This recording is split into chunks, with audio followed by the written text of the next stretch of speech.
I'm saying I'm a researcher and I'm researching on Daffentine equation, and I have presented my paper in University of Lucknow Okay, so at December 2. what makes you do this kind of research at this age? So till 4th I was in school. In 5th class I left the school, and then I studied mathematics. Then I've gone to 6th, 7th, 8th, 9th, 10th, 11th, 12th when I was, and before 4th only. Then after that, now BSc and MSc we have done. Now we came to research. So I'm researching on Daffentine equations. Okay. So I am Professor Manoj Mishra. I am the coordinator at the Malviya Center of Peace Research in the Faculty of Social Science, Banaras Hindu University. Okay. So we teach here peace and conflict studies in general, and many of the other issues like environment, gender, religion, conflict handling mechanisms, and many things we teach over here. So we have an MA course here called Conflict Management and Development, and PhD course in Peace Research. Yeah. Okay. You want to ask me? So what is peace research? Peace research is the diverse activity on which you do research, as you are doing research on what you told me now. Daffentine equation. We do research on poverty, why people are poor, what makes them poor. Are they born poor, or they were not born poor and after that they become poor? So there are a lot of poor people in the world today. Yeah. So we do research on these, we do research on sanitation, we do research on environment, we do research on gender studies. So we do all kinds of research over here in order to find out how to make the society more peaceful than it is today. Yeah. And what other studies you do here? We do this peace and conflict studies research, and this is an MA program, and we do also do PhD in peace research. Oh, PhD. PhD, yeah, that's the higher studies. After MA, students apply and they do PhD over here. So our students are able to study good? Yeah, they are all good students. They all get placed. Like Siddharth was placed as an intern in Fun School, your Planet School, and then he comes back here to do his PhD now. So a lot of students go in for NGO activities, do semi-corporate jobs after they do this research over here. Oh, okay.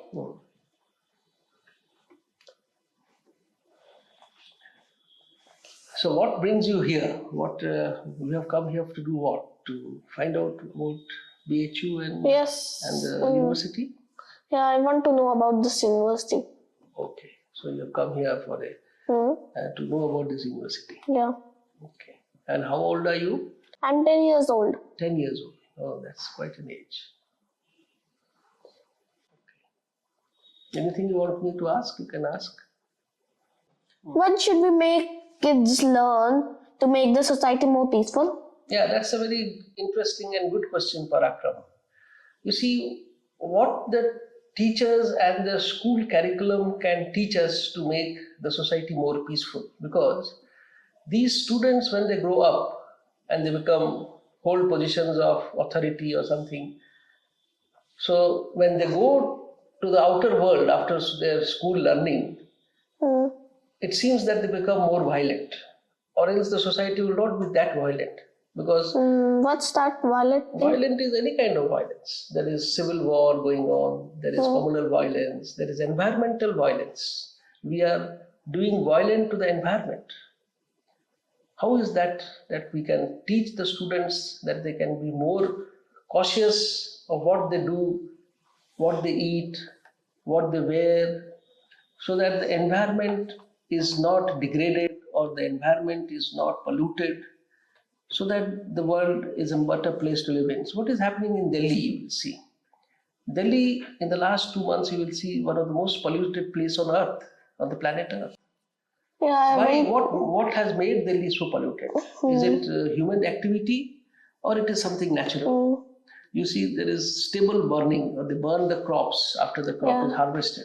Right. Can that be stopped? Can the school children go to the farmers and appeal them not to burn the stables.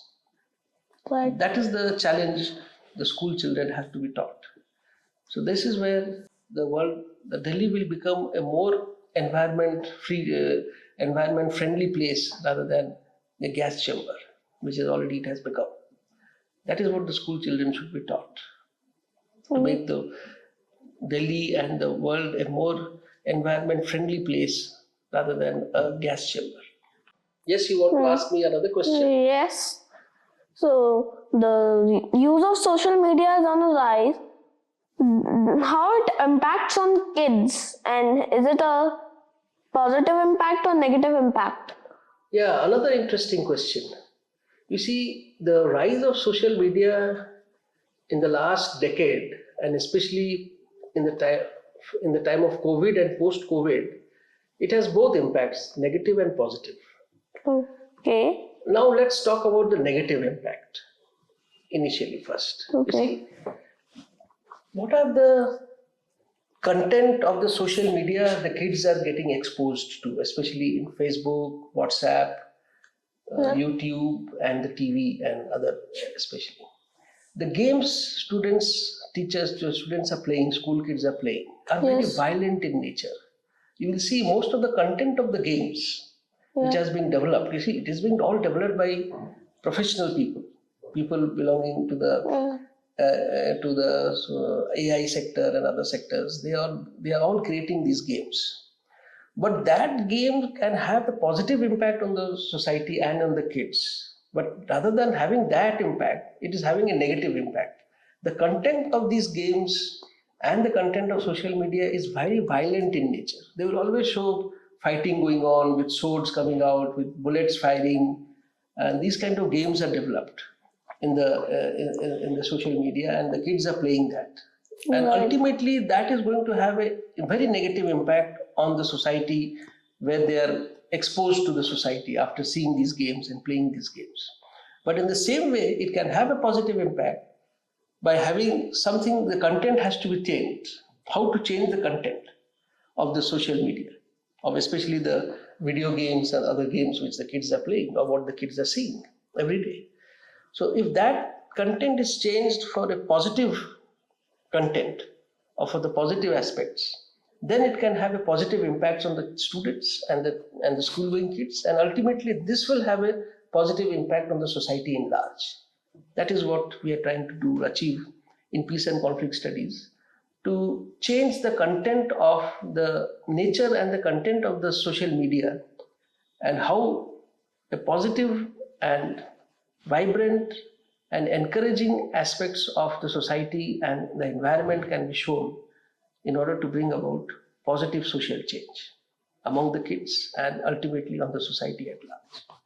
What will be the long-term impact of use of AIs and chat GPTs, etc.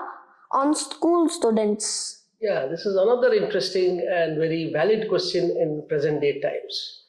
Present day times, you must have heard that the world is being taken over by something called AI, that is artificial intelligence. Yeah. The use of artificial intelligence in critical sectors can be useful. Like critical sector means where human life will be at stake, you can use artificial intelligence in that. But not artificial intelligence used at school level. So, suppose you want to do your homework. You are supposed to understand the text, read the material, and write yourself to do the homework. Right. But that cannot be sublet, or it cannot be outsourced to an artificial intelligence group or an instrument to do your homework for you. Yeah. So ultimately, when you don't do your homework and you are having gala time seeing social media and TV and playing, and your homework is being done by somebody else, and then when about the homework, what you have written by the chat GPT or artificial intelligence, when you are asked about it, you don't have any answer to it.